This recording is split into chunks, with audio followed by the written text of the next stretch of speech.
Welcome back to the podcast, everyone. Today I'm with three creatives, whether it's art, fashion, photography, music, and they just came together to create a movement of some sort / clothing line known as Unemployed. We got returning guest James Gerde. Woo. Hi, Blake. Jordan, who I just recently met like a week or two ago. Mansion party. And Sam Shoemaker. there we go. Yeah. First and last name, please. Every time. Thank you. I want to start with Sam, actually. So this is perfect. This is bad. It was crazy. I grew up on Mercer Island, and first of all, these colors are like my Start school's. Mercer Island High School. Yeah. But I went to school with this kid named Sam Shoemaker, and I thought it was the weirdest name. No way. I was like, there's no way anyone else has a name like Shoemaker. We all grew up believing that, and I've met like 30 of them since, like from Really? the area. None of us are related. Probably somewhere along the line, but I don't know. And what is the origins behind Shoemaker? I think mine was Shoemaker. I think it was a German name that got butchered by some wasp on Ellis Island, processing people. So you're German. yeah. There's some German in there. Some German, some Irish. I mean, like I'd say like 70% of like white people in America have German and like Irish and Puritan wasp. So something like that. It's really not interesting, but yeah. I think it's very interesting. Unless you're interested, yeah. Have you done like a DNA and Me? No, the 23andMe, I have not done a 23andMe. Me neither. I don't want the CIA already has all of my information. I don't want them to have my blood as well. So I don't know what they're gonna fucking do with that. Yeah, I mean, come on, man. There we go. These motherfuckers are crazy. And Jordan, I met you like two weeks ago. About 2 weeks ago, yeah. And we had a Anna's deep house. conversation On about like the music industry, and then who was with us? We We were on it. All Day Trey. All Day and Trey. then your producer homie. Oh fuck, Devin. Yeah. That was great. I'm glad you remembered the name. I felt bad.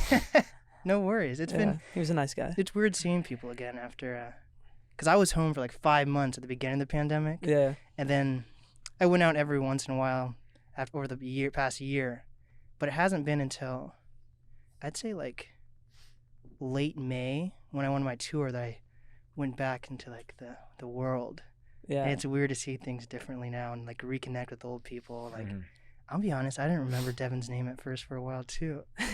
So I kept throwing like stories. I was like, oh, remember when we did this? And if he was like, no, I'd be like, okay, that's not him. Remember when we did this? He's like, oh he was shit. just being very polite the entire night. Yes. And then Gerde, you were just on the podcast recently. I actually never left. I was sleeping right here. Yeah. In this huge He was out on studio. the stoop. I was out on the stoop. And it's crazy to see like how connected you are with people, Gerde. Like everyone knows you. It's funny. It's fun. It's getting weird when people come up to me and know me and I've never met them before. It's like it actually scares me a lot because I'm really introverted and I want to run away, but then I like put a smile on and it's fun. But these guys are Influencer the Gerde best. now. Yeah, influencer Gerde. Influencer Gerde. Influencer Gerde. We are but peasants in the midst of a king. Yeah, absolutely. And I think I've met you before over Zoom. Were you part of like the martial law band? Yeah. I was a part of the initial rollout. Yeah. Yeah, I handled was some digital marketing. Yes, Yeah, I was yeah. part of some of those meetings. Got and you. That's how I first remembered you guys, like Shoemaker.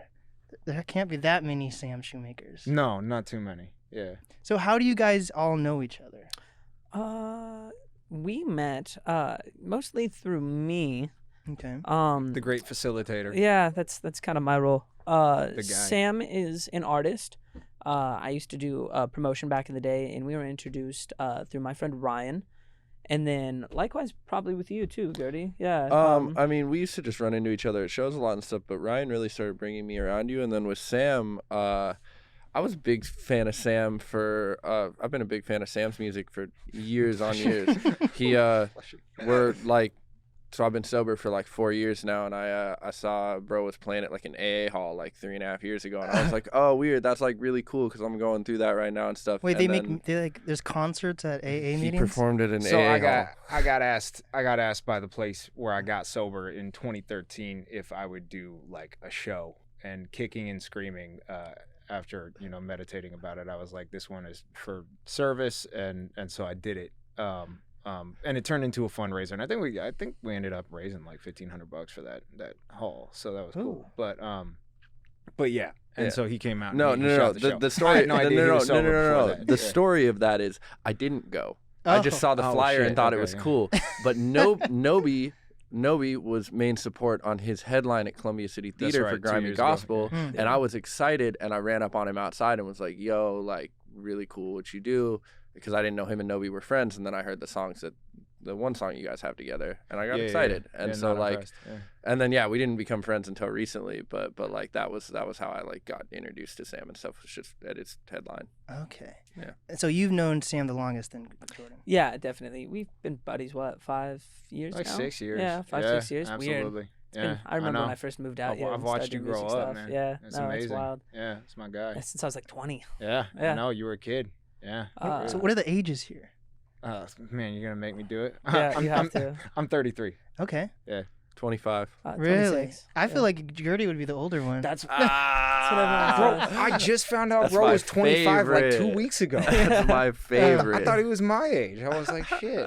Okay. Yeah, no, Yeah. 26. There we go. So So, I was the baby of the group before Yeah. Gerde came along. so Sam, have you been making music for how long now then? I didn't start making music until after I got sober. So I've been making music since like 2015. That's funny. Most people make music when they're not sober. Yeah, I wanted the challenge, man. I guess I was, you know, I was like, without getting too much into, or I can get into whatever, but it's not like an embarrassment thing. I just, don't want to derail it too much. But first couple years I was sober, I spent pretty much all my time and energy just making sure that I could stay sober, and then just kind of working my ass off, digging myself out of debt, paying off all my debts, just correcting my life. At about 2 years, I kind of, it was like I'm an ambitious person, I'm an educated person, all this stuff, and I was like, okay, what do I really want to do now?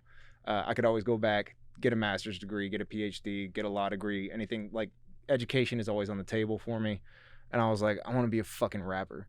And were you part of the music scene at all at that why point? Like, not? No, not at all. Not at all. Yeah. so you just started in your house or something? Yeah. Or- Yeah, no, I mean, I played instruments when I was a kid and stuff like that, but I mean, like, a lot of people play instruments when they're a kid. I mean, I listened to music a lot. I wrote a lot of poetry. I wrote every day, but I had never recorded a song on a microphone. I had never written a full song before. So it was like, I really just want to do this and just, like, see what happens. So you said you were 2015. That's when you started making.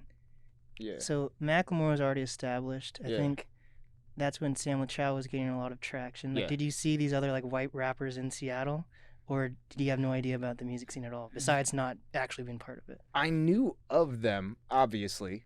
Especially like, Macklemore blew up right at the time that I got sober, and like, he was pretty out front with his journey to It's sobriety and impossible not stuff to like know. that. Da-da-da. So it was impossible not to know the guy that has what I think is like the most like streamed rap song of all time, or one of the 3 most. Yeah, it's one of the So biggest hits ever. he has like 2 of the top 5. So Like it was Thrift impossible Shopping not to God's know. Plan. Yeah. I actually I started recording with the first studio I ever got into record was with D-Sane, and he was mixing and mastering all of Sam LaChow's records. Oh, okay. And so or at least mastering them. And so he had told me about Sam LaChow, but no, it wasn't really anything like that. My mentality is kind of keep my head down, make myself better, and get to the point where the music is quality enough that then I can interact with the scene and do what I have to do on that end of things. Mhm. And that let that happen organically, focus on the records first. And that's been a big journey. So There we yeah. go. So we got a white rapper in the building. Up next, we have Jesus who takes photos. So let's for the audience who didn't listen he to raps to be fair, I rap too. we got two white rappers Two in white the rappers. building. So yeah, for the audience who hadn't heard the Digital and Gerde interview, just tell people who you are again and what you do. Yeah, my name's James Gerde, and I'll do anything, like anything I got anybody needs. $5 right here. I was waiting. You beat me to it. Put it to beat the me test. to it. but that's really Put it what to it the is. I've been test. on a whole thing recently of like kind of just being a yes man with work shit. If somebody needs something and it's something I've never done before, like I'll give it a shot because I can fucking learn how to do it. And the camera stuff came because of that, and obviously that's the biggest thing right now is like camera work is the Wait, actually, I'm full-time confused. hustle. Did you start rapping first or doing photography? I've been first? rapping way longer than I've been using a camera. I've been rapping for like 12 years. And then how long have you been using a camera? I mean, professionally, like 3. Oh shit. He leveled up quick too. Leveled up with the Just so I nasty. just love creative stuff. I've always been like an artist. I had my first poem that I had published in a book. I was in like 3rd grade. Like I've always like everything else I'm kind of trash at, but like creative shit has always just been the like it makes sense to me. Was it a book or was it like the thing where QFC will put a little kid's poem on the side of a Grocery bag? of a grocery bag at Christmas time? It was a poetry book, bro. It was a hardcover. It was Dude, don't you know weird. Sel It was sick. Silverstein? Yeah, I was gonna say he's his ghostwriter. It was kind of, to be fair, it was kind of a trash poem. I was in 3rd grade, but I know, but it's like, amazing. but Fuck no, outta here. I mean that was really like anytime I was able for like writing projects in school, I'd always write some shit instead of doing like a PowerPoint. I'd always make movies. Like that was always, so it's always just been creative stuff. And like I always wanted to be like the lead singer of a rock band. Like that was actually the goal, was I just wanted to make like rock music. It's easier to like rapping and shit because you can do it by yourself. Guaranteed I'm getting back to making rock music again, but like keeping a band together is really hard. So, and the camera stuff pays the bills. That's very nice. Yeah. So, yeah. So we got a white rapper, a cameraman. And actually, where are you from again? I don't even know where you're from. Edmonds, same as Sam. Really? Isn't that weird? So Yeah. describe Edmonds to people who are not from the Seattle Well, area. okay. So I've been there, but I don't really. Well, so I'm not like downtown Edmonds. I'm like right next to Aurora, so Okay. it's a little, you It's like think, North Seattle, you think basically. Edmonds So and you're he's just like fucking old. hard, bro. Yeah, I'm fucking hard. That's what it is. He's out no, there, bro. No, but it's like kind of suburby, but kind of not, because like all the bus lines come right in there to like Aurora Village and stuff. So it just kind of, it's a weird culmination of a lot of stuff. There's like an international district right there on the other side of it. There's like, I don't know. I liked where I grew up. It was I like where I grew up. It's close to the city, but not in the city. Yeah. It's what it is. It seems out of the like everything's out of the way compared to where I live. But like, Where do you Rel- live? You live out here, yeah? I grew up on the east side, but I'm It's in in Mercer Island, right? but I'm in Snohomish now. So Oh, wait, that's Oh. where I I'm grew in up. such a weird area where nothing's close by. Yeah, Snohomish is That's deep. the deep. Yeah. I'm in Yeah. I'm in the woods. I was a Yeah. Monroe kid. Oh really? Yeah, high school. Really? Yeah. Okay, let's get into Jordan. So I wasn't trying to cut it out. I have to drive through Monroe to get to where I live. Yeah, Highway 2. Yes. Nightmare. And It's much better now, by the way. They used to only have one lane. the high school that Jordan's talking about, there's a fucking like state penitentiary right next to the Yeah, high Okay, school. okay, hold on. absolutely. You can watch them. Safest place to So be. you can watch them. No, it's not. They break out all the time. Yeah, but they don't want to stay there. Okay, You obviously. run, They bro. wanna Yeah. learn. They No, wanna go to they school. They would take Safest dogs through place- my backyard back in the day. Safest type place to shit. live. Yeah. Right They next took to a your prison. dogs? They go No, away. they would take police dogs. So I thought you said they stole your dogs. No, back. The country song. No. Jordan's So a there was country this big singer. field Yeah. behind my house. So like in the middle of town, there's the Frylands. That's where I grew up, and they had this big field in the middle of the house. We go back and like paintball and shit. But yeah, you could see them play basketball and shit during the football games. Like you can actually, it's close enough to where you can physically see the people just kicking That's it. where Debo went, right? I have no idea. Oh, Debo Friday. Yeah.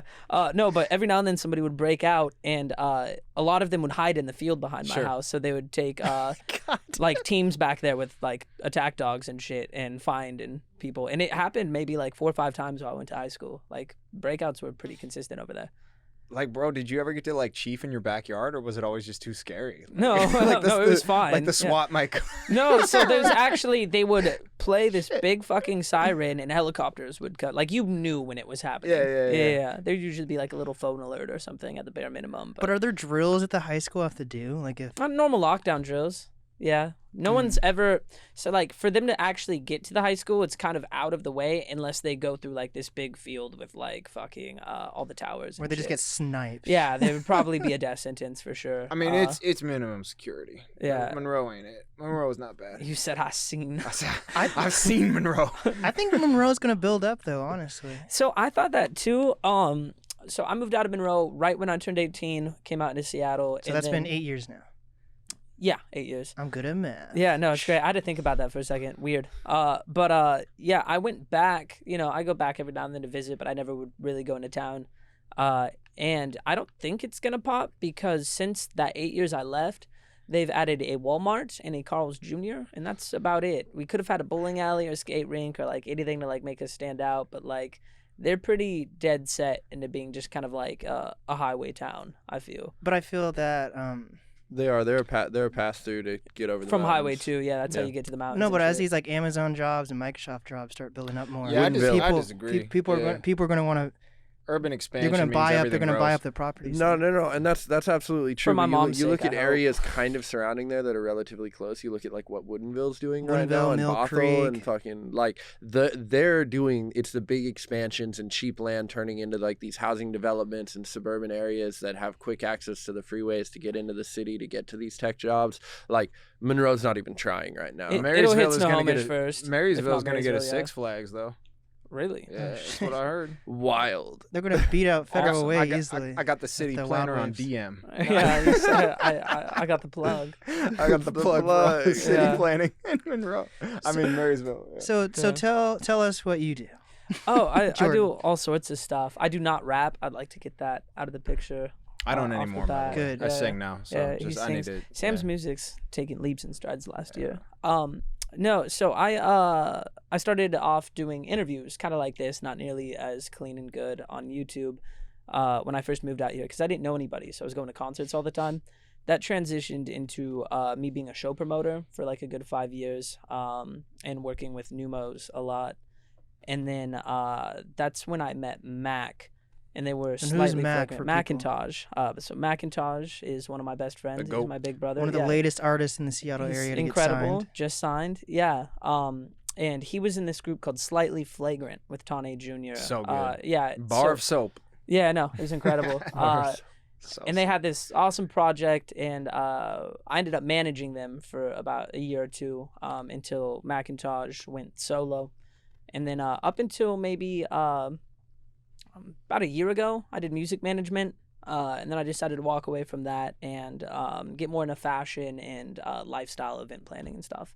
But I'm just kind of the connector is kind of where my headspace is at with roles. I just love being around people and love seeing people succeed. So how'd you get into fashion then? So I'm just a big Move nerd. the mic a little closer, my guy. Yeah, is it right here? Right here. There we Yeah. go. there you go. Really? And then turn it towards you a little bit. There we Okay, go. Great. I'm not gonna touch it. You're an inspiration. Yeah, it's just so close. I like it. Yeah. So being like not being an artist, but consistently being exposed and being aware of new trends in the community. I've always like most of the hip hop I listen to is usually from fashion-based rappers. Young Thug's my favorite rapper of all time. I love everything ASAP does.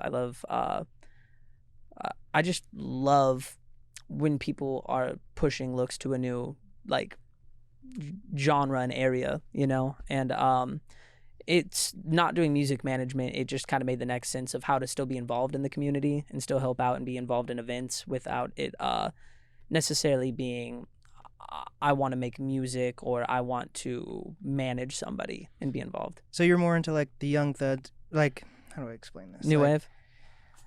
Like a Pharrell has like a BBC, you know, Yeah. not a big like the actual brand. Yeah, I know. Which Is ice cream. Clarified.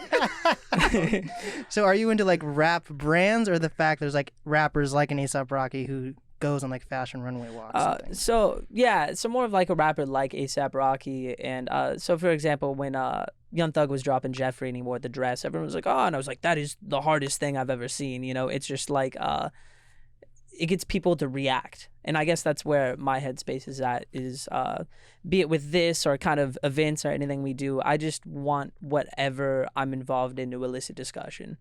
That's why we include ski masks with our kids. You know, it's With 'cause our pe- kids? Yeah, with our Oh, kids. it's a Our kid. kids, not it's Oh. our unemployed kids. You need a kid? No, not with our kids. Definitely not. But we'll talk afterwards. But yeah, anything that kind of elicits a response. Normally, I paint my nails, stuff like that. You know, I just feel really at home in like the creative headspace of like waking up and deciding, you know, what's the fit today. I love talking fashion with my friends. I love seeing what, you know, in the new music videos, what is everyone wearing? Right. What are people wearing when they perform? I think it's such a staple that's attached to the music industry. Fashion and I feel like music go hand in hand. 100%. I have a speaking of BBC again, I have a BBC podcast. Yeah, So it's called Blake Burton and Brian Barnett Conspiracies. that's a Ooh. mouthful. Hard. Yes. That's why everything I do is an acronym. Yeah. Okay. So yesterday we were talking about pop punk. I don't know if you guys have been following Love pop pop punk. Yeah, So Punk. Avril. we were talking about how yesterday in the early 2000s, that was like the highlight of pop punk. And then as Sure. hip hop became more mainstream with like a 50 Cent, Yeah, it Juice started WRLD. started to die down and people started following like the hip hop trends. Mm-hmm.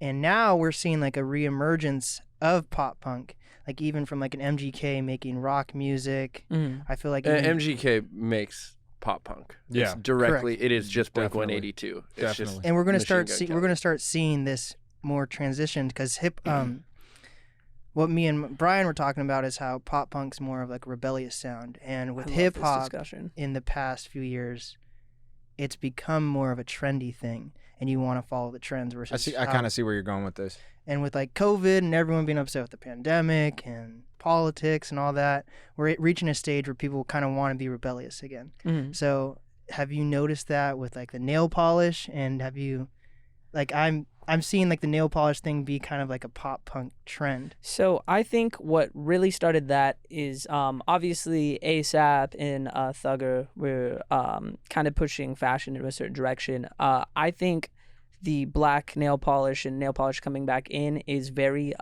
punk based, but for me it was with X.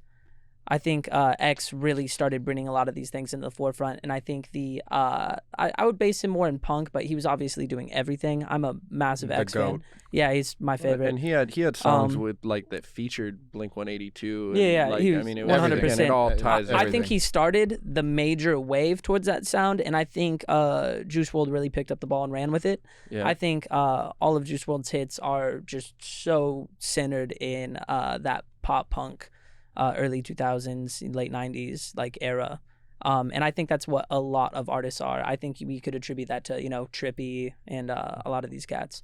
So Sam, how do you feel about you being in your 30s? How do you feel about people wearing nail polish and Oh man, dresses? people do whatever they want. Yeah, no, I think it's great. I think it's cool. Yeah, that stuff has never registered with me.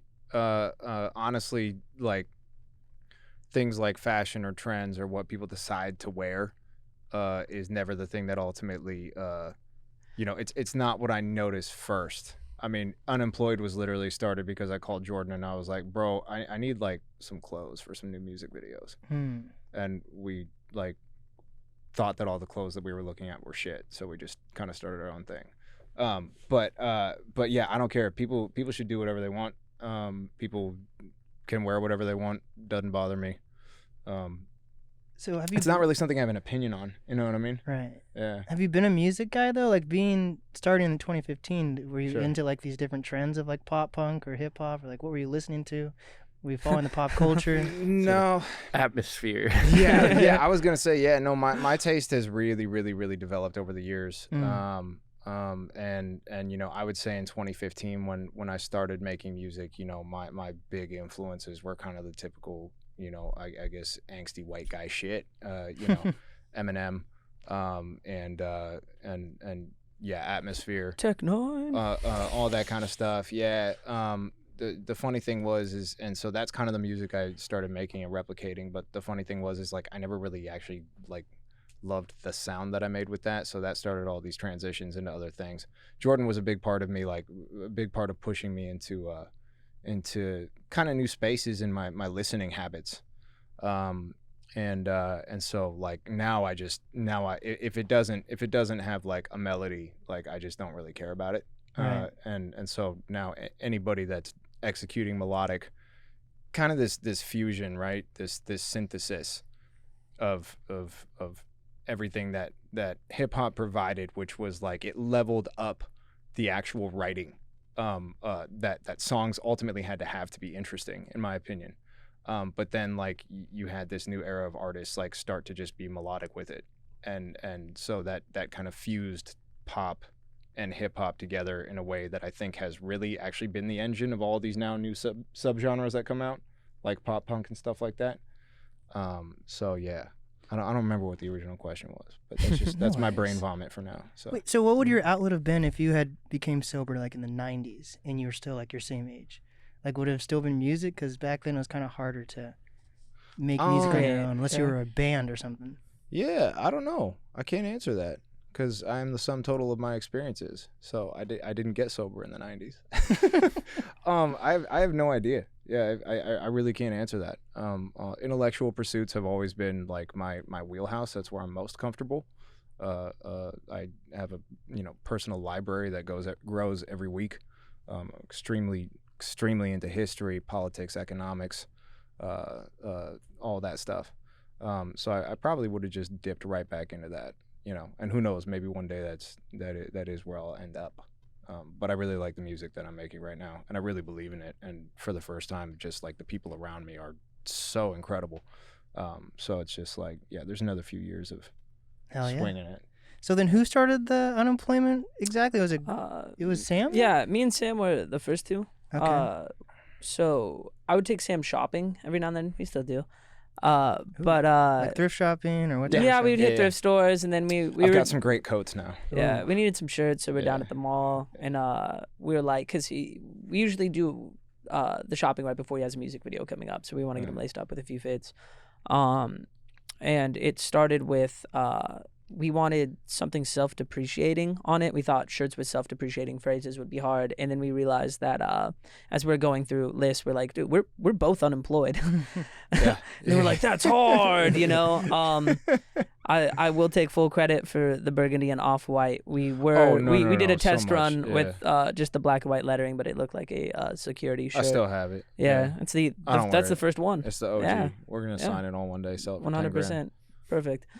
But yeah, so that's just kind of how we started. But we actually handled all our business immediately. Yeah. We went home and got it licensed out and got the business through. Handled all the back end that night because we were so excited about it. And then what's it been, like 6 months now?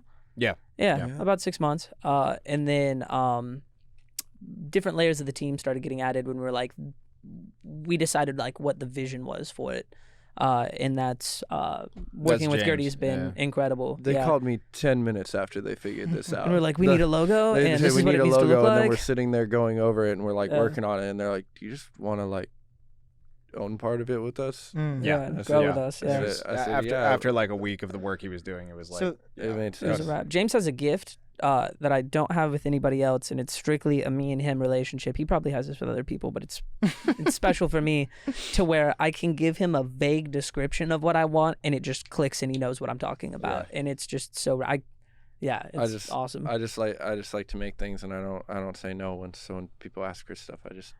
I'm like, Yeah, like do UK. I want the filter to like look UK grime mixed with Oh, early yeah. 2000s MTV with a splat, and he's like this, and I was like, yeah, perfect. That one took a second. I was like, oh, you mean like that one A$AP Rocky video? I was like, yes, Yes, that it's like that one I A$AP saw- Rocky video. Thank you, praise the Lord. Praise Yeah. the Lord. No. Yeah. so good. So Gerde, how do you go about making a logo?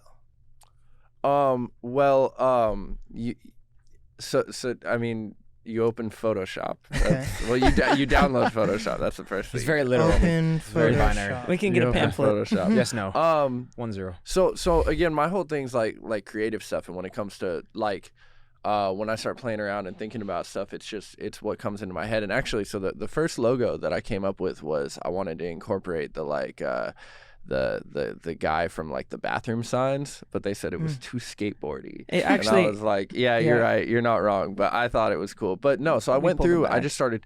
just started grinding out on multiple designs, and I just sat there and I like in Jordan's place and I just made a bunch of things, and then we narrowed it down and we were like, this one's cool. We haven't used it for anything, but we do have a logo. we have a few logos in the chamber, Yeah. but we kind of decided just Unemployed and It Simple just- font was just it looks hard. great. Yeah, it looks it's great. simple. We Yeah. kept it like Wait, so what font is this? Simple. It's called Simple Font. It's actually Literally called. It's just called Yeah. Simple Font. Oh. Yeah, and we thought it was funny that it was called Simple Font So because it was basic. just kind of a like Yeah. No, I love it. Yeah, no, we'll shoot over the Unemployed logo. We'll use it for something We'll use it for eventually. something. Yeah. Yeah. His original cool. design was actually above and beyond anything that we needed. We actually toned him down. I feel bad. just like having like it's something I have a lot of fun. I do a lot of album covers and stuff too. Like graphics stuff, most people don't realize that I do as much graphics work as I do, but I'm really proficient in Photoshop. Like I really, really like sitting in there. So, yeah. There we go. Mm. But you weren't unemployed. Were you unemployed during the? Bro, I haven't had a real job in 4.5, 5 years. I mean, I was doing just little hustly things, working for this little radio station for a long time. That wasn't a real job. I would get paid out through certain things, but it wasn't like, but I've been full time with the camera stuff for like a couple of years now. It's only really started making sense in the last, since January, when I was like, okay, I'm going to make more money than I've ever made before. And then I manifested that shit. But no, I've been struggling without a job for a long time, so it's great. So how did you manage the photo rollout? Like you had it it was a white background with the maroon border, and then inside that's where your clients or whoever. I spent a very long amount of time in Photoshop. We also spent months on end going around. Jordan can attest to me being in the ski mask in Spokane in 100-degree weather, complaining a lot while we took pictures. No, it was the funnest shit of all time though. But we worked our asses off for months on end getting that done, and then I mean just go I had to edit. All the Lightroom edits were easy, right? It's copy and paste to the settings, a little adjustment if the exposure is different, but that's pretty copy and paste. Export the entire pack and drop that entire pack of, what was it, 170? So 64 artists, 3 photos per artist. Yeah. Math man. It's 180. 192. 192. Is that right? Yeah. I think that's correct. If my calculations Damn, that's good. So 190. Pulled that right out of my ass. So dropping 190. So I have 64 gigs of RAM on my computer. Photoshop was still pretty mad at me when I dropped 192 layers into it, right? And on the background. And what I did was, none of them were they were all the same aspect ratio. So the one at the very bottom, I did a little border on, and then I just started at the top. Export as PNG, name it, export. And I just went one at a time at turning off the visibility for the top layer. And I did that 192 times.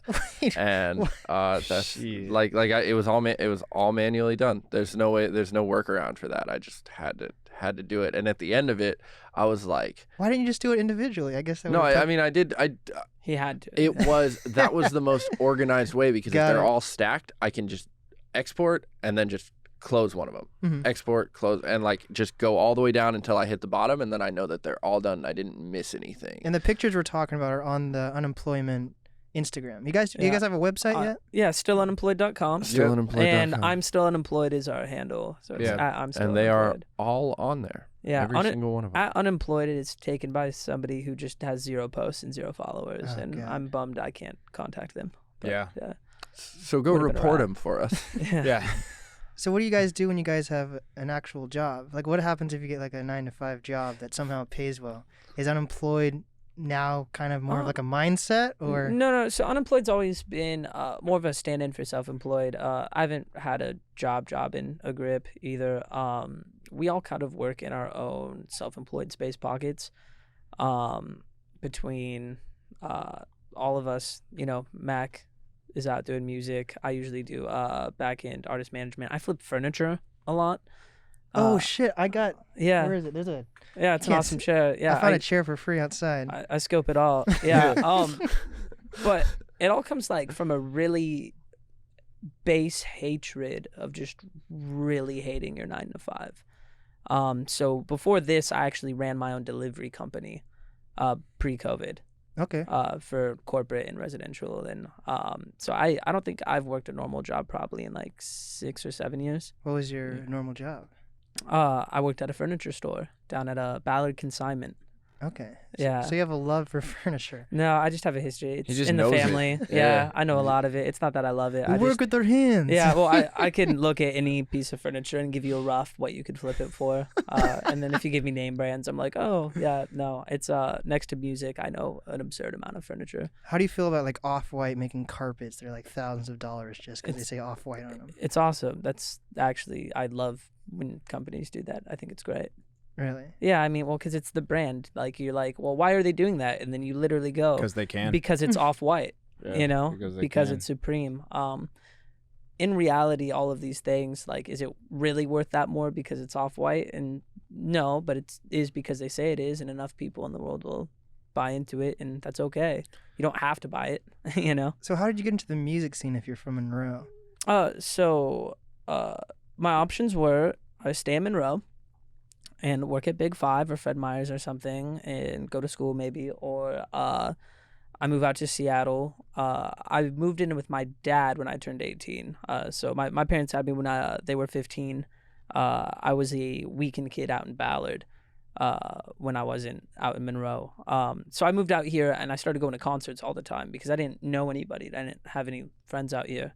But I realized that if you're going to all these shows... Wait, local concerts or like touring artist concerts? Both. Okay.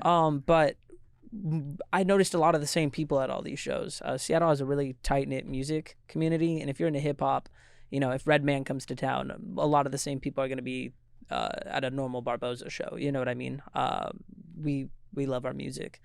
So after a while, I just kind of knew everybody from going out to these shows all the time, and I transitioned that into, well, I'm going to these shows all the time. I want to throw my own. And so my first show was at Vera Project with Slightly Flagrant as the headliner. And we knocked it out the park. We sold it out early. I love Vera. Yeah, it was That's awesome. my new studio, by the way. I love Vera. Yeah. Really. And then my Sounds great second show, I completely flopped, also at Vera Project. I think there was maybe like 30 people there. But somehow by the grace of Break God, down what the Vera Project is for people, because I feel okay. like Yeah, if yeah, you're no out of worries. town coming to tour, definitely. you probably know of like a Numos or a Crocodile. Yeah. But like, So, Vera Project is a community-run, inclusive venue space up at Seattle Center.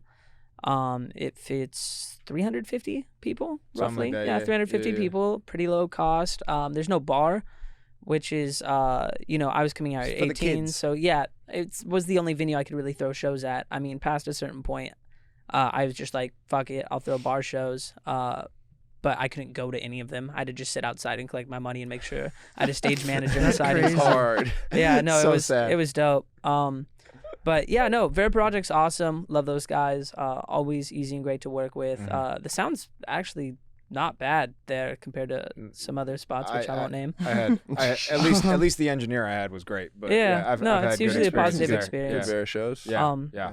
But yeah, no, so I threw those two shows. So I got one where it was awesome on my first run, so that was confidence enough to try again. I flopped my second, which was good enough to learn the lesson of how to change things. And then somehow I fell into I paid Ryan Carveo to headline at Numos. And Big show. yeah, it was Ryan Carveo, Slightly Flagrant, Shelton. Shelton Harris, Yeah. and Dante Peace. I have a question. Yeah. For how do I phrase this? There's like artists in Seattle that are big in Seattle. Yeah. But like they're not like huge outside of Seattle. So Sure. Yeah. Sure. how much do you have to pay someone that's huge in Seattle to like headline a show? It's really subjective. I don't want to necessarily be like, this is what I paid Ryan to do that all those years ago because he's the homie. Yeah. It's 3.5 jars of pickles. So, well, how about this? If someone wants to throw their own show, Yeah. how much money do they have to set aside? So this is how I structured it. So I always firmly believed, in order to be a good promoter, you had to have all of your outgoing expenses set aside before a show. Sure. I would pay openers, $200. I usually would pay my main support $5, and then I would usually sit between $1,000 and $2,000 for my headliner. But I would always book a headliner that I knew that would break me even regardless.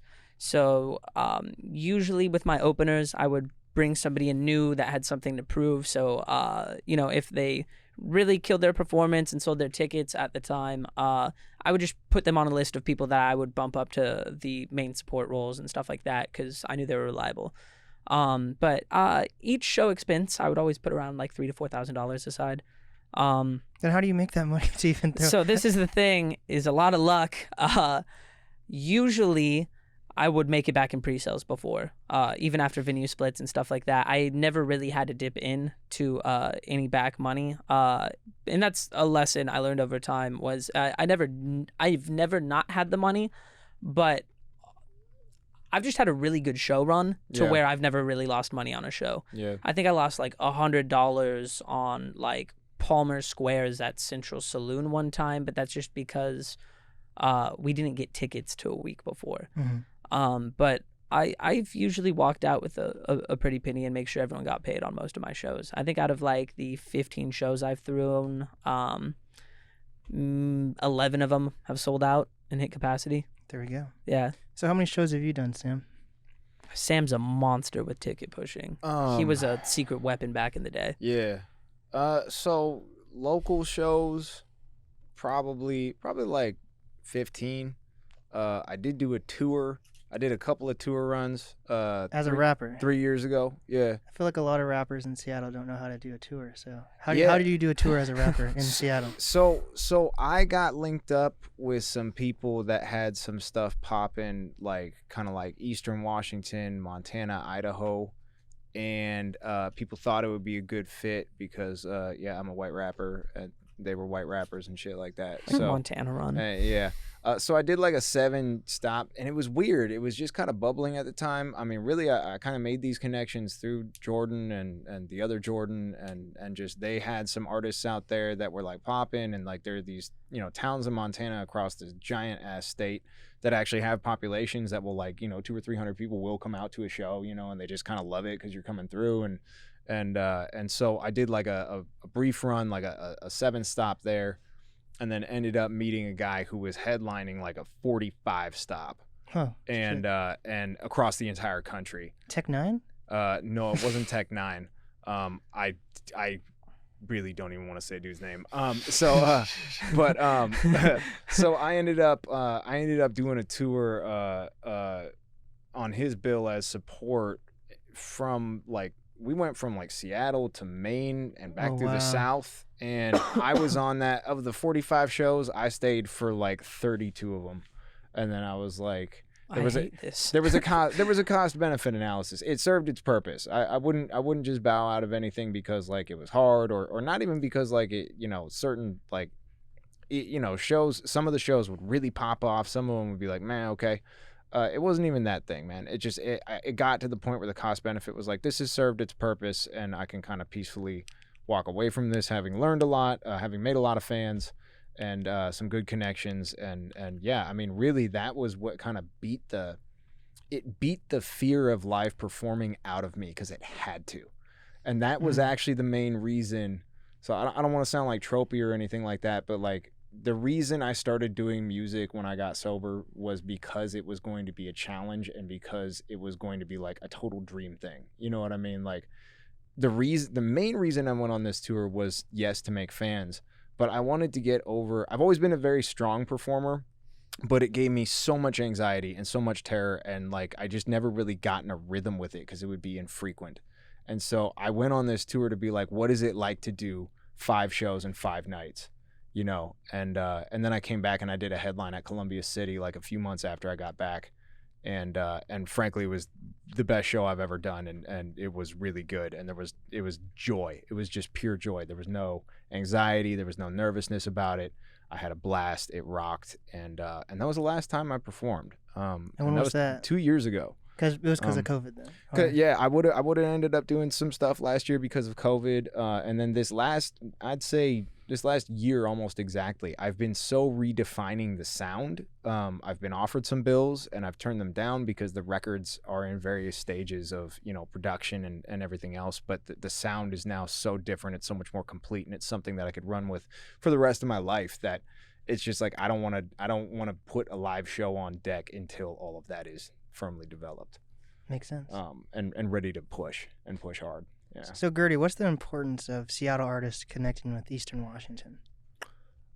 Oh, I mean, this is an interesting one for Good me question. because my favorite rapper is Nobi, and who is from Tri-Cities. Tri-Cities. Yeah. And I've been a fan of what they've been doing out there for a long time. Like I first got put onto his music 7 years ago. Caught him in a basement in U District, basement show with the Sultans, and who, cool. If you're not familiar with Shehan and the Sultans, really good. They were kind of the bridge originally from Eastern Washington to the West Side, for like hip hop artists. Kind of like they kind of bridged that gap and brought a lot of people over. Mr. DC, Dave Shanae, formerly now. And Karma, and a lot of folks from out there. And I think it's vital to connect, because there's good artistry everywhere, in every pocket. I mean, the best musician in the world, nobody's ever heard of before. It's like you kind of got to go out and find it. We get so locked up in our scene out here. Like it's funny. I actually, until we started going out and doing the Unemployed stuff, I had never hung out in Spokane before. Like I had never been there. I had driven through it 3 or 4 times. I had never been to Spokane before, and we go over there and it's just like, they got some venues. They got art that Spokane's kind of litty. It's kind of cool. Yeah. Like and so that type of thing of like, because we live in an art like sanctuary. With like, Seattle is like a music town. Quincy Jones, Jimi Hendrix, Nirvana, whatever you want to come in with all of this stuff. There's so much history here with music, and it's just like an ingrained thing that like a lot of times we don't get outside of it to go look at it. And it's far to go to LA. It's far to go to Portland. But like we have a lot of stuff right in our backyard too, that like we don't tap in with that much. And so it's been cooler with that. So like, Django's a good friend, and you got Django coming in a little bit, and like that is a good friend of ours. That's always who we go out there to see and stuff. And the whole upper left, as Django would say, is kind of coming together a lot more. And I think that shit's important. It's cool. Why is it important though? Why that was the whole question, is why is it important? Because the more you network with good artists, the more good art gets made. Do you think other cities connect with other like He's itching. does like New York? Jordan's itching Well, right actually, now. New York's actually a good example though, because New York, like I just had someone from boroughs. Buffalo, The boroughs. and Buffalo is like 5 hours from New York Mhm. City, so they connect. Do you think a lot of other cities do that, or do you think? I've always kind of, from an outside perspective, seen that in a lot of these other big cities that have music scenes that are really, really like pushing right now, that there is a lot of interconnectedness, and that's kind of why they go like that, and why they pop off a little bit more. Jordan's sitting here tweaking out, wanting to talk. What do you have, bro? No, he asked you the question. I love you Take being us on to the church. spot. Yeah. Yeah. So it's necessary then, like to build he like a says you on the solid spot. music scene. It's probably necessary to, because I guess there's no, like when I went to LA, no artists actually lived in LA. Like they were all like an hour out of LA. Yes, So- but also, is it necessary? Because we're all connected. Like, it's so easy to make music nowadays. It's so easy to put music out there. Like, theoretically, you don't even have to be in the scene at all. I mean, we look at somebody like, and well, it's in some degree kind of a bad example, but we look at Stephen Trebo, we look at Alter. Right. He's never performed. Right. Like, Right. but his music, like, because he's just, you can do that where you can do it all with streams and promoting yourself properly, and doing it where like you don't have to go out and perform around the city and do the runs like you used to have to do. It's a different thing. There's many different pathways. That's right. Yeah. The internet. The internet. Change the game. What were you gonna say? It changed it. I got a thought about it, but I want to hear what you were gonna say. Oh, mine's gonna be a rant. So if you want to hop into what you're saying, yeah. Well, I just think, piggybacking off of what James was saying, I think that the importance of it, because I think you said, why is it important? And the why is very simply, it's community. It's building community. That's what the connection does. Whether or not that can, facilitate actually enabling like somebody to have a music career is dependent on a lot of external factors that are not just based on having a good community. And so I think that the reason to connect with other artists is simply to connect with other artists and to build solidarity in that sense. So do you think we've ever actually had an actual music scene then? Have we ever had Yeah, an we actual Like a music genuine, we like, have a we're- scene. We don't have an industry. Yeah, we don't have an Yo, industry. That's we have a the scene. external scenes- factor. The scene's popping. But like Yo, the scene as a whole, like the whole Washington's never had a full Oh. scene. So you guys, We- you guys we and do other now. artists are like, it's still like a newer thing for Seattle artists to go to. I mean, well, Spokane there's always, Sure, but sure. there's always, and which is growing and stuff, and due in big part to some of the artists that are doing really well over there that come out all the time, over here, network and bring people back, and it goes back and forth.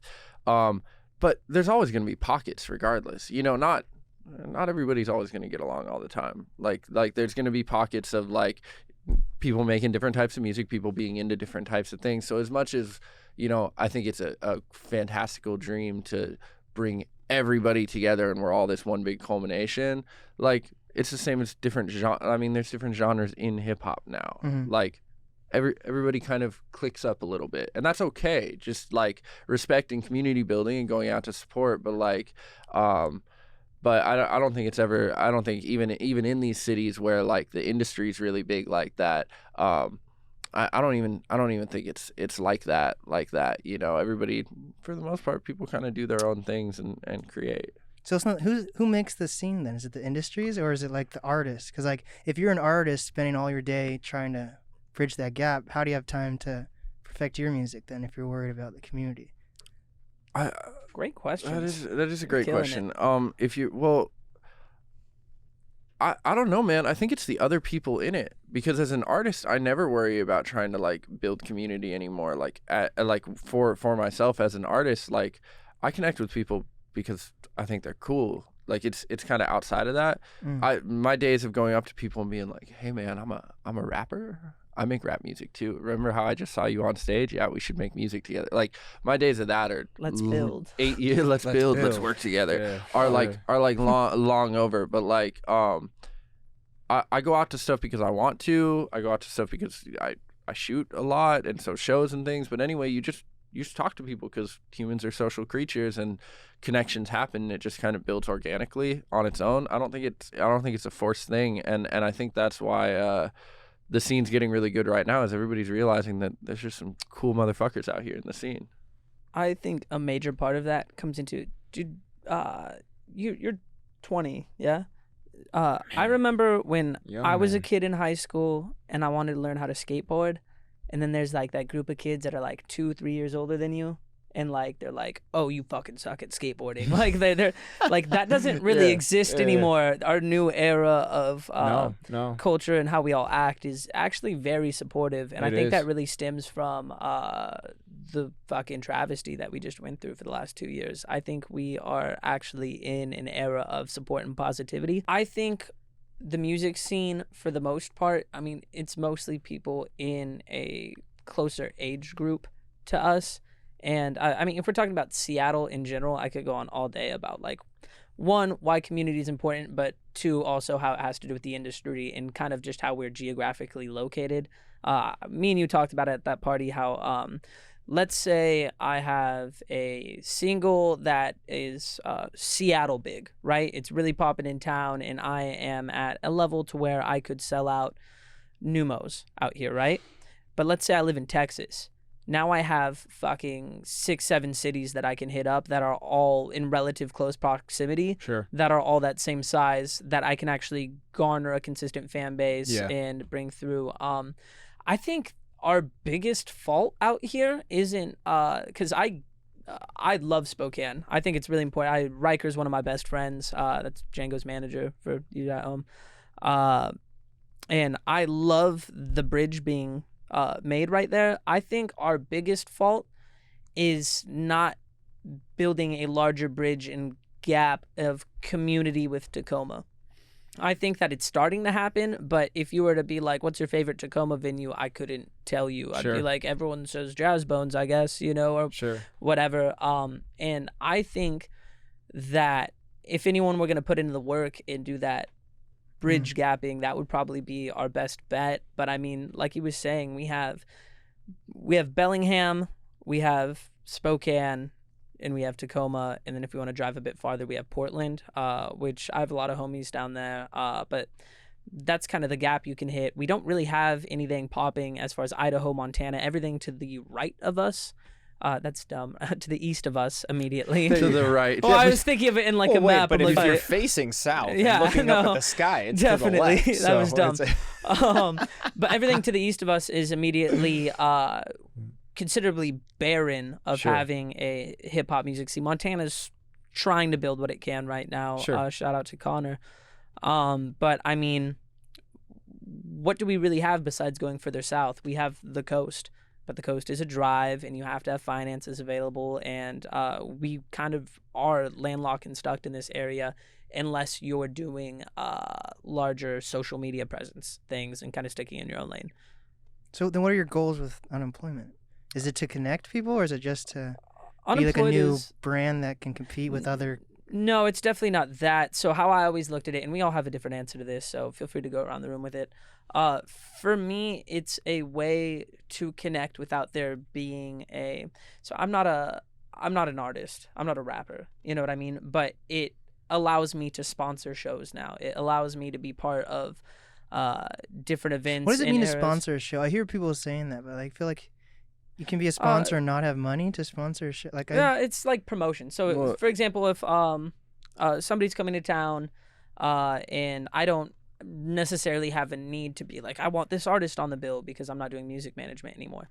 I still want to be a part of the show. I still want to support. I still have a pull in tickets. So I'm like, hey, we can have this clothing booth out there. Let me get you these kids. I want to meet this person. Like, it's really a vehicle to bring people through. But then I can have, my unemployed guys through, who are all my close best friends. If Marshall does the Fremont Fridays, we can have a booth down there and support. If anyone has a show, we can have a presence there that isn't necessarily a tit for tat invasive, like, I'm an artist and I'm trying to get something for you. It's just kind of a experiment into how we can be in community, not just in Seattle but everywhere, and reinforce the idea that we can follow our dreams. So when a clothing line like you guys go to, like a Fremont Fridays, you're saying We don't actually sell clothes there. I No. would like to establish. No. We never actually sold No. clothes there. So- I set up a VIP booth with like airport chairs and stuff, and then we invite all our friends to just hang out and Hang out. kick it. The Wait, point isn't so actually to sell What does it mean to shirts. I mean, sponsor it is. then? So, are So you're we- able to bring your fan base to those shows, or Yeah. like if you Yes. sell anything, Yeah. does that do those couple of things on that. I mean, Yeah, Jordan definitely. Jordan's a promoter, so Mhm. like, it's a work trade thing. You don't need money for everything if you have skill sets. Jordan's a promoter, so okay, so we're sponsoring the event. Jordan's gonna get people in the door. Yep. He knows how to promote shows. Yeah. What else do we have? Brings We- value. I'm a media team. Okay, so I'm gonna shoot it. That brings value to it. So there's all of these different pockets of value that we can bring just by being there and being a part of the thing. And so that's like we offer an interesting package that not a lot of other people can bring to the table for sponsorship. And what it's not is, it's not just bringing direct large amounts of money. We're not It's- liquor. Yeah, and we're not, Right, we're not a right, liquor right. Papa company. Bueno? Yeah. Right. No, I mean, love those guys. Shout out to them. But yeah, I don't have liquor Wait, money yet. Wait, so if a venue gives their venue for free to for artists to perform, Mhm. they're basically sponsoring the event? Does that kind of sponsor? Normally they take. I've never really heard. But if of a that's ever situation like happened, that. so like if you give someone If something they for were free, like- that can be sponsored. Well, if, it if they helps were the like, event? hey, we want to. So if venue came at me and they were like, hey, we want to give you our venue to come in, we just want presence, that would technically be a sponsorship. Yeah. Okay. Yeah, That's they're what I getting wanted. visibility. They are getting an inherent something out of it. Our pull is mostly just visibility. We like to show Yes. up, support, and pack the room, but we like to pack it with other creatives, and we try and bring out the community as much as possible. But when I say community, I mostly mean like the artist community and influencers in the town and stuff like that. That maybe they wouldn't normally have there. We also have a penchant for creative absurdity Yeah. that we all play off each other really well, and at its base root, I mean, like, Unemployed is a few different things, but each piece of it is meant to enable the other piece to grow. And so on the first level, like going back to kind of the beginning of the conversation or the beginning of the story, this was one of the first things, this was probably the first thing that I ever like engaged in. That like the day we got the first shirt made up, like the guy that printed the shirt was like, this is fucking cool. We sent it to like 100 people, you know what I mean? Macintosh, a bunch of rappers, a bunch of influencers, And we were like, tell us honestly, like, what do you think about this? And they were like, that's hard. Like, I would buy that. And so we were like, okay, instantly, like, we have something that's like instantly people like it. And so it's cool. It's got some buzz around it. It's trendy too, because like unemployment's huge right now. It's trendy, and but it's also true. and it's which was also important. and it's also like it's absurd. It's absurd, and it's a critique. You know what I mean? Like at its base level, it is a critique of like all of the things that we were socialized with to hold as fundamentally important and the things that you're supposed to do and all this stuff. And so it serves that lane really well. It serves the artists, it serves the skaters, it serves the subversives, serves all that really well. But what we also really understood we have, because particularly because of James and Jordan and the work that they do in the scene, is we also have this ability, again, if we're throwing an event, people will come out to it. And it's not just we're throwing an event and there's going to be drinks and some music. It's we're all fucking weirdos. Yeah. And so we're going to be fucking weird. And the thing that is so like we sell shirts, we do events. We also have started to create content. We have a photo studio now. And it's like, how do we get the kid that's like at the skate park in, I don't know, like some, outskirts suburb of Chicago to like be scrolling on YouTube Shorts, and he sees this, I don't know, this weird thing, and he sees these people wearing these shirts and I don't know, doing some kind of baptism or something. So like it is that. a movement type. Yeah, and we're a cult. And yeah, I mean, and that's where the cult thing comes from. We can dive It's into like, that. I would love to. You cannot. What time just, is it again, Oli? Okay. You close. we're getting close. You cannot anymore. You have to make noise. You cannot just build a standard company anymore. Nothing is about being standard. Nothing is about you can't just say, well, like I got clothes that people like and so people will buy them. You have to have some way, because there is just such a volume of information and stimuli and data coming into everybody's brains constantly all the time. How do you establish this thing that you're doing is different? And like just throwing this word on a shirt was different. Mm-hmm. It was automatically different. And it just happened to be the external manifestation of this thing that we hold internally, which is our weirdness, our absurdity, our ability to look at the world slightly different than most people. And we communicate really well in that, even though we all have like kind of a different way of being absurd. It's completely complementary. I wanted to make old people angry. And it did. I mean, I went out to Marysville to this dude's property for a 4th of July party. You know what I mean? And I wore this. And it was all good old boys, you know what I mean? And I knew like a guy there who was like, yeah, come out and ride some ATVs. And I was like, all right, fuck it. Probably not going to, like, very nice people, but like not necessarily my crowd, let's say. And I wore this out there and everybody was like, unemployed. Shouldn't you get a job? My dad hates it. And I was like, I have one. I made these shirts. And I mean, I do other stuff too. But regardless, but like that instantly, I was like, oh, this works. You know what I mean? And we keep on getting points of validation like that. But like this is a way that we can all facilitate our creativity and our visions and bring them together. We make each other better. It's better to be like we cannot do it alone, so we need each other to do it. We all have our individual goals within this, and then we all have our unit goals within this. And Unemployed is just a vehicle to make all of that happen simultaneously. Also, since he's not here, huge shout out to Macintosh right now. He's out Big shooting time. videos with Justin Frick and putting in the work. He just did a whole shot and the whole fit, and it looks so incredible. It's one of his weirder videos too. It's so fucking clean. When he said he wanted to be like not just like wear it, but be a part of it, and obviously like he's the homie, but that was big validation to me. Like that was a big point of validation. I was like, this is fucking cool. You know what I mean? And while we're giving shout outs to our other team members, also shout out to Jimmy Bacco. Holding it down. Uncle Jimmy. We absolutely, we love him. We are grateful that he's on the team. He is enabling so much of what is happening right now. And he couldn't be here today because you only have 3 seats. But and he didn't want to sit on my lap. But I offered tried to coax him. I offered it. I did offer it. And so yeah, while we're on the shout out tip, Jimmy, Shout Mac, out Jimmy. we love you guys. Love Jimmy. Thank Next time you can sit right here. Yeah, There it is. Perfect. Uncle Jimmy, come take a seat. Yeah. A gander. Yeah. So Gerde, we have to hear your response My response to what unemployment means to you.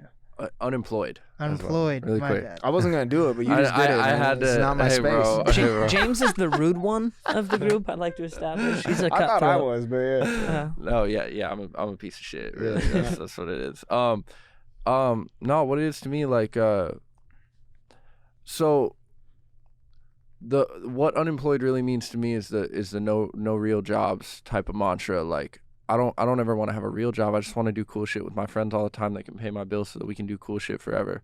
And my fucking best friends invited me to be a part of this thing, and just like we get to go do cool weird shit all the time. I get to make art and have it pay my bills, and like I live a block from Jordan now. We fun. kick it and play video games and have business meetings at the same time. Like I've been hearing about nobody- everyone playing video games, and I've never been invited once yet. Like everyone plays video games. What are you doing later? Yeah, come play Shiv. Yeah, I got PS5. I got the full hookup. There we go. Sorry for cutting you off. No, bro, you're this good. video But game it's thing. but like we just live the coolest fucking life right now, and every day is the best day ever, and I get to hang out with my best friends and do my favorite thing in the world every fucking day. Like, yo, dog, I hated working regular jobs. It's what made me start drinking and just hating myself. Like, I get to walk around every day with my camera and just hang out with my best friends. And that's like, I just want to do that every day for the rest of my life. So like, this shit is the caveat for that. Like, this is the thing. This is the catalyst. This is what lets me go out and do that. And it's awesome. It's just the best. We love you, Gerde. So Jordan, how do you guys make sure this isn't just something that's here today, gone tomorrow? Consistency. We meet up once a week, and we all actually kind of hit it hard in all of our own unique ways. God, dude, I can't talk about it yet. It's also planning. I was gonna say, Yeah, we okay, have stuff just- like just- it definitely won't be gone tomorrow. Let's just say that. I Like, can't say it, arrangements. but we kind of have some ridiculous awesome shit lined up that we Yeah. just aren't allowed to talk about until like a week or two. But yeah, it's just deep planning, and the fact that one thing that really works, because my biggest fear is with starting a company or work with anybody, is the long-term longevity of the relationship. And I think we kind of hit this serendipitous sweet spot to where we all have our roles, and it's all something that we love to do, and so it's a consistently working machine. And like there's not one person who's a part of our team that's redundant and doesn't No. have right. an amazing position to help all of us all out in a unique way. It's pretty special. Yeah, Like, I've never been part of something like really it. is. It's incredible. It's not just blowing hot air. Like Yeah. we are all.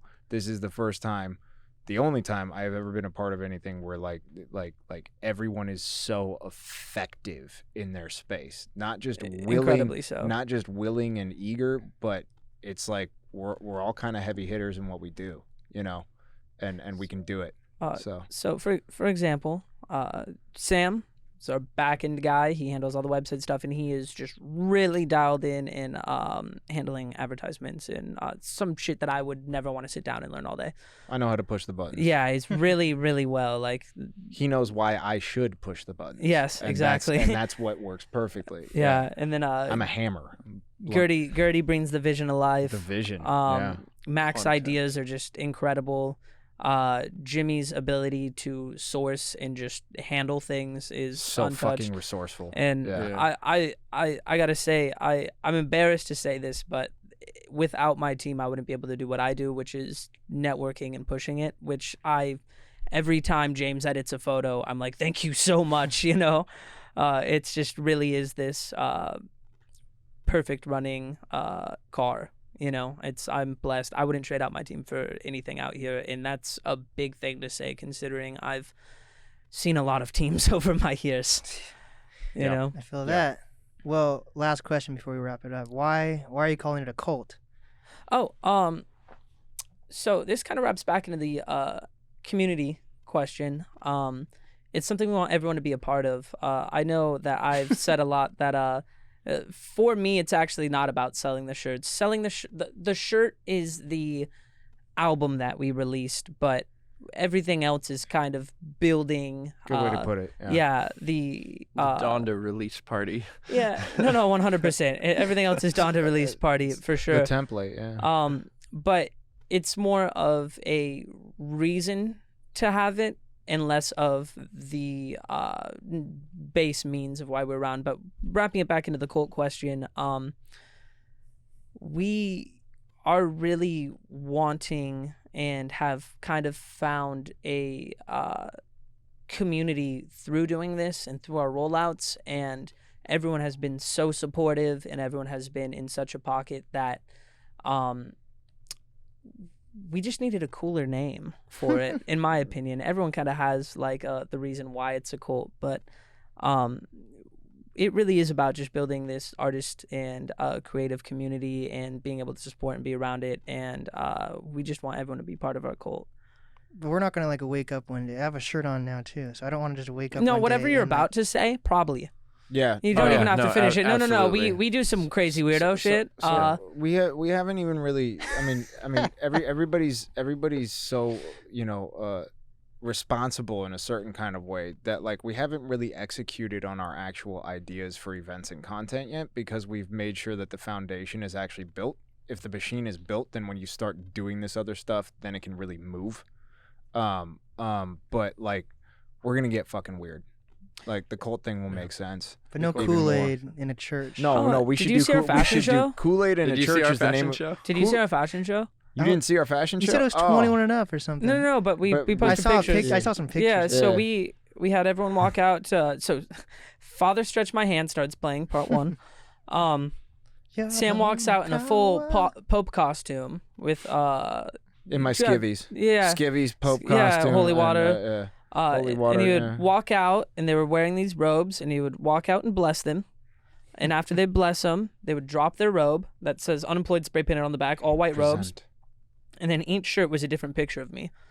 And we did this whole fashion walk, and then I walked out, the music cuts, I walk out, and then they spray painted across my chest. And then we all danced. And then we all danced. Yeah. Like this type of dancing? Or Add some blood. Sam was and doing that type of dancing. I was. Yeah. That was a good one. Definitely. Fulfilling the role. We're Yeah. planning we don't have a date set, but we're planning a baptism right now. He's And cracking you are up. more He's than welcome cracking to up. come out. Yeah. Shout out Oli, our producer for the As day. I went Yeah, down well- to the river to pray. We'll probably do a big bonfire. I really want to have a bonfire where everyone brings an item that holds past memory and stuff, and we'll do a burn burn it. them. Yeah. Basically a Fire. BO. It's called burning off impurities. Yeah, but we want to do burning off impurities. That's hard. It's not based in any religion or anything like that. We just think that shit's kind of cool. There we go. Yeah, And you guys all have unemployment tattoos. You guys we are do all right wearing, here. We're all wearing pants. We can't. Yeah, see we 'em, are. but We all Next have them time right I here. won't Next wear time. pants. Please. Yeah. Only wear Also- robes next time. Thank We you should so have much all for wore being the a robes. gracious host. I have Thank you mad so social much. anxiety, and you Yeah. made me feel very comfortable. And thank you. The ski It was the mask, massage that I gave him beforehand. Yeah, I was gonna leave that part out, but I thought we'd release that It's video part of the separately. community. You wore the fit the whole time though, and that's like yeah, the this most is the dedicated shit. I I'm love that. so honored that you did that. Really it's honored. incredible. There we Yeah. go. So, what's the easiest way to reach everyone, and how do people reach Unemployed? At Still Unemployed, I'm a big Instagram kid. I love Mm-hmm. being on there, and me and Gerde got the login, so that's the best way to reach out to us. If not, all of our socials. What Sam? Do you wanna? I think it's just at Sam Shoemaker. Sam X Shoemaker, because somebody had Sam Shoemaker. It's It's probably that guy from high school. Yeah. It's Yeah. probably that motherfucker from Mercer Island. I'm coming, dude. We changed up the handle on him. It's at Gerde Got It Which makes a lot everywhere. more sense. Find me on Xbox Yeah. Live. Instead of Soren, people would either call you Gerde God or Soren Hawk Above, just because. Yeah. The business though, like my actual like LLC is licensed under Gerde Got It. Like everything I do is this. It was just hard for me to change the Instagram handle because I had this like it just meant a lot to me. But people Played a would lot of actually call you that. Assassin's People Creed. would call you Soren Hawk Above. Like, Yeah, it's that's so funny why. when people call people their usernames. Like, So it was hard for me to change, but immediately as I did it, it was the best decision you I were ever baptized. made. In a week, when the name reopens, I'm gonna just go snag it back and have a backup account that's under that name. So see, we did it. Best of both worlds. Yeah. Feet pics on there. Unemployed feet pics. At Hey, On no, Cult Leader Jordan. dude, that was the thing Jordan couldn't talk about. Oh, God damn shit. it. So- He paints his fingernails. I paint my toenails, but it's only for the OnlyFans foot fetish. Yeah. Well, we gotta Unemployed pull in. OnlyFans foot fetish. There we go. Funds Unemployed everything. OnlyFans. Well, this is the NAST podcast, and today I was with a cult called, Unemployed. Yeah. and we did it. Shout- did it. Shout out to Shout out. Thank you. He hit us with the "we did it" right.